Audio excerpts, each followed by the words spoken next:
Grammy for that one.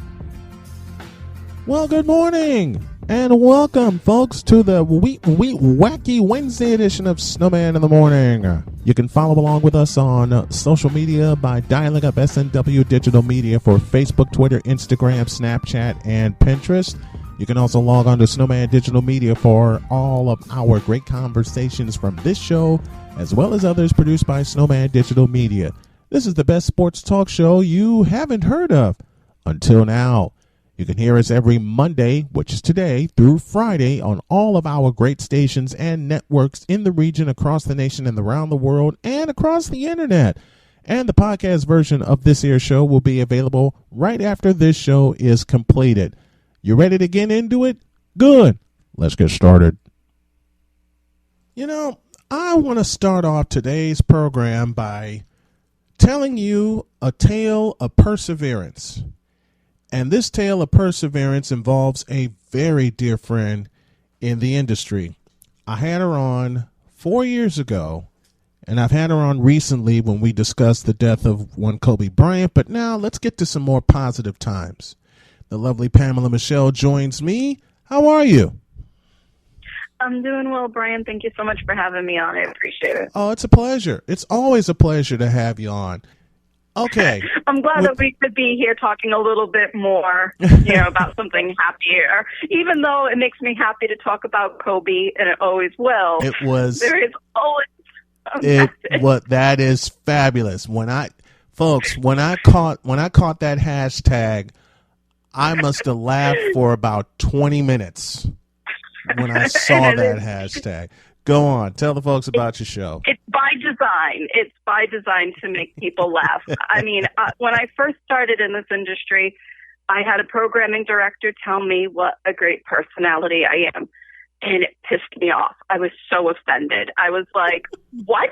Excuse me? Like, I want to be stat girl. Like, I want to be, like, respected and thought of in the top percentile of people who are knowledgeable about fantasy football and who know their shit about baseball. Right. Like, I want to, like, be respected and think of, like, being a serious sportscaster, and I don't want somebody to be like, wow, you have a great personality. Yeah. That's what, you know what I mean? It's like, it was offensive to me, and I worked so hard, and I became that girl. Like, I became the fantasy football girl. People wanted to interview me about fantasy football. People sought out my advice. And I beat everybody in Vegas. I beat the Sirius XM fantasy football champion. I beat Vegas bookies. I made the boys look foolish and stupid. I have nothing left to prove. I have nothing left to prove in that realm. I know I am one of the best. Everybody can say, hey, this is how I do it, whatever. I know my way works, and it's been proven with results. Championships, and, like I said, you can't get any better than beating people in Vegas who think they know everything and making them look foolish when they leave Ezekiel Elliott in his rookie year just there for you to take. Yep. I mean, how can you just pass that up? For you to take. How can you pass up Ezekiel Elliott? Okay. No, you just couldn't. I mean, I got super lucky. I had the last pick, and for some reason, like, all of these guys were just overlooking everything, all laughing at me. You have last pick. Ha, ha, ha, ha, ha. And we were doing a snake draft. So I was like, okay, I got last pick, but I get 2 picks in a row. Exactly. Take who you want to take. And the way I constructed my roster, everybody laughed at me. I took 2 quarterbacks who actually had the same bye week. Mm-hmm. And I don't pay a lot of attention to bye weeks or anything like that. I construct my team to how I want it. And point being of it all, it was a 12-person league from these, the creme de la creme in Las Vegas. And they left me last pick with Ezekiel Elliott and David Johnson. I mean, that's a no-brainer. That's a no-brainer. That's what I did. It was Ezekiel Elliott's rookie year, yep. And David Johnson actually really wasn't hurt that year. He had a great year. The same year Zeke broke out and had this phenomenal monster year. And I took them back to back, and all the boys laughed at me. And the week before I go back to talking about my show, the week that both of my quarterbacks were on a bye, I think I had taken Roethlisberger and Phillip Rivers maybe that year. I know I had Big Ben as one of my quarterbacks, definitely. I want to say Phillip Rivers might have been my other one, but they were both on a bye. And the thing is about this league is you drafted who you drafted. There was no waiver wire. Wow. So I couldn't go to the waiver wire and pick somebody up. Your team was your team. So everybody's like, oh, my God, you're going to lose. You're going to lose. You don't have a quarterback. You don't have a quarterback. I had Ezekiel Elliott and David Johnson. Sis didn't need a quarterback, okay? Like, I just didn't. I won that week, and I won very big. So the point was I was really offended. And now when I started thinking about what kind of podcast I wanted to come back with, right now we don't have sports. And it's a little bit difficult. You know, you can still talk sports, talk about different things. It's hard when there's nothing that's being played. True. And, you know, so I really can't talk a lot about that. I don't want to do something I've already talked about before. I wanted to do something different that interested me. I got the best advice from somebody I used to work with, and he told me, do the show you want and be fearless about it. Absolutely. I know everybody's not going to love my show. I've gotten quite a bit of critique about my show saying, hey, you know what? I think you should take calls. You know what? I think you should do this. I don't get where you're going with this. It's not for everybody to get. It's supposed to be something for you to just put on, listen to, and laugh. That's what I wanted to do. I like making people laugh. I'm not trying to say I'm a comedian, but I do like making people laugh. And I came up with this concept of if people really knew what girls talk about, sometimes guys would be like, wow, that's what you think.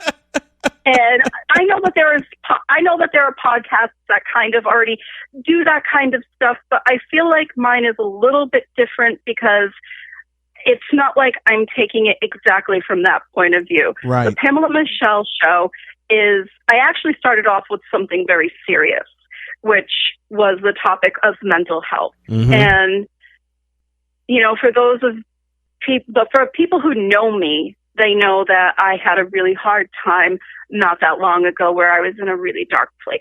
Right. And, you know, I would just lay in bed. I would cry before my feet even hit the floor. I didn't want to get up. I just didn't know how I was going to fake going through my day. Right. Because the worst thing when you're unhappy is somebody saying, hey, is everything okay?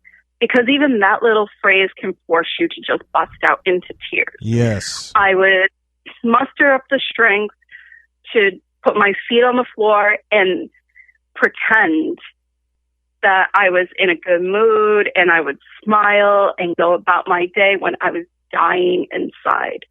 I would go to bed and pray, if there is a God, please don't let me wake up tomorrow. Like, I just want the pain to stop. I want the hurting to stop. I just can't do this anymore. I just can't. And it was really hard for me to communicate that to people. And I had people that loved me, that wanted to help me, and they didn't know how, because I didn't know how to communicate, hey, I'm not all right. Like, there's things that are going on in my head that I can't even begin to understand.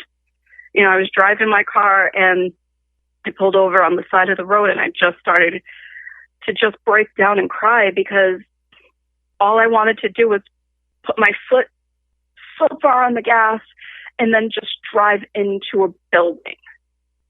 And then I thought, oh my God, not what if I die, but what if I live? What if it doesn't work? And those were some of the things I was thinking about. You know, I would just not answer phone calls. I didn't want to do anything. I just was in this horrific, dark place. I finally got help. I've been going to therapy, doing a lot of things to work on me. And in a way, this podcast is sort of my therapy in a way. I talk about things that are, important to me, or random things that I think about. I came up with this whole Bad Girl Bible, and the Bad Girl Bible, a lot of people asked me, hey, what's that? Is that like just a complete sex guide? No, not really. It's not. It's not a complete sex guide, but what it is the equivalent to is the bro code. So that's sort of what the Bad Girl Bible is the Bad Girl Bible is the equivalent to the mythical bro code. Yes. And, I had a listener ask me, so how many rules are there? I don't know yet because I am still kind of making them up as I go along. Absolutely. If there's going to be 10 rules, then, there's going to be 10 rules. I have 2 rules right now. The first one is never, ever, never, ever beg. The second is be the girl everybody wants, but not the girl everybody's had. So those are the 2 Bad Girl Bible rules that I've got going on so far. That is fabulous. Now, you wonder why I love the show, because I love to laugh, and my wife makes me laugh on a daily basis. I love laughter. I absolutely love laughter. Exactly. It's the best medicine. And that's also why when I introduced the logo for my show is this blonde that looks very iconically like Marilyn Monroe. Mm-hmm. And the whole slogan of it is when good girls go bad. That's just one of the reasons I had to have you back on the show in better times. It's so good. It's so wonderful to hear you laugh. Because the first time I had you on, we laughed, and we laughed the entire time we were in conversation.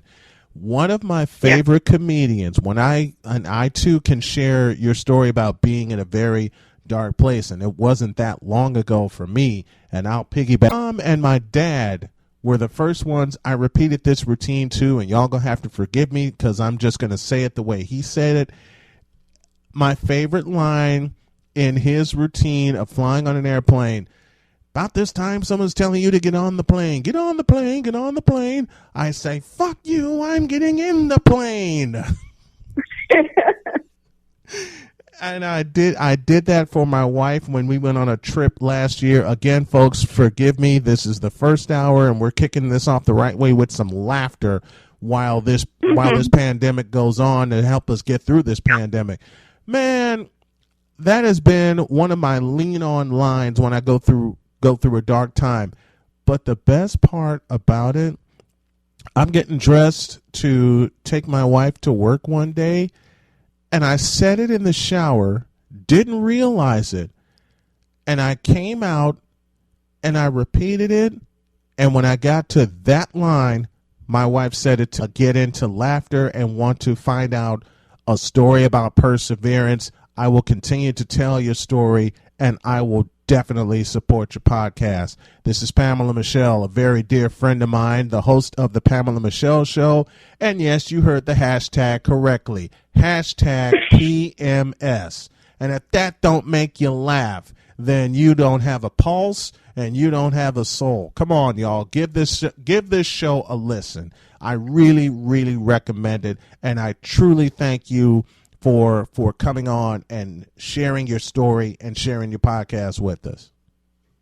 Well, I appreciate it, and I really hope everybody likes it. I mean, I'm doing it for me, selfishly. It's a self-serving type of thing, but I really hope everybody loves. I love getting the feedback. I always put things on Facebook and Twitter.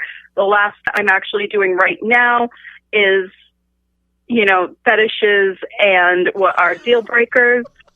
So, I mean, this is not your average podcast, folks. I mean, I know that Not everybody's going to love it. I know that some people that I've worked with really don't get it, and it's just not for them. And it's okay. Right. It's okay, because I want to talk about deal breakers and fetishes. I mean, my last podcast with a good friend of mine who's a comedian, Marie Connor, Yes. it was called Spilling the Tea, and I went through my Twitter DMs, and I made a game show, and I read things that, like, dudes send me, and I asked her, I was like, okay, so the internet is a cesspool. Where do you think this came from? Do you think it came from Instagram, Twitter, Facebook, or a dating site?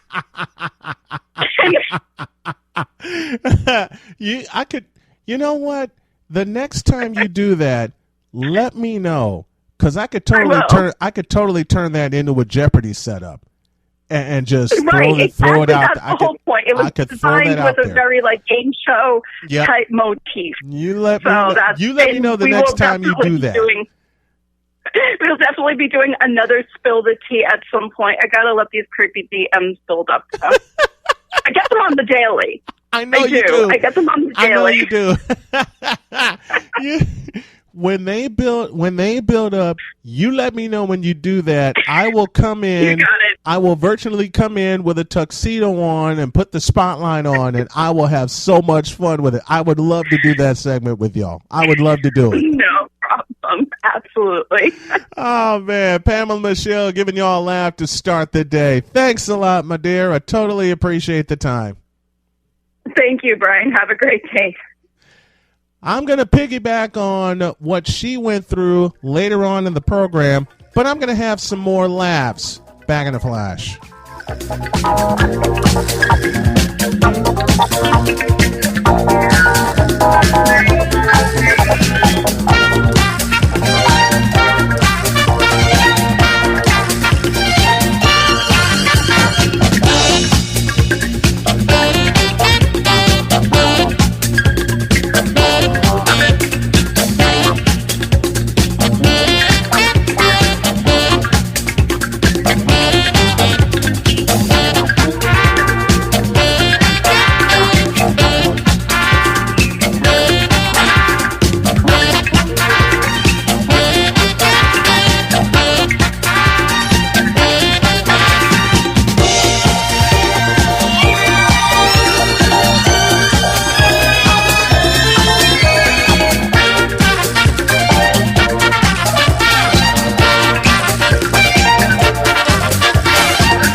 Snowman in the Morning, Holy on smoke! where true sports talk lives.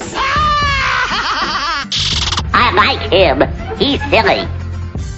Now, folks, there are a lot of people that I bring on the show, and they're able to talk about their teams. This guy ain't. My good friend Cravante Hurd has jumped on with me, and I promise I didn't do this to make you depressed or upset, my friend.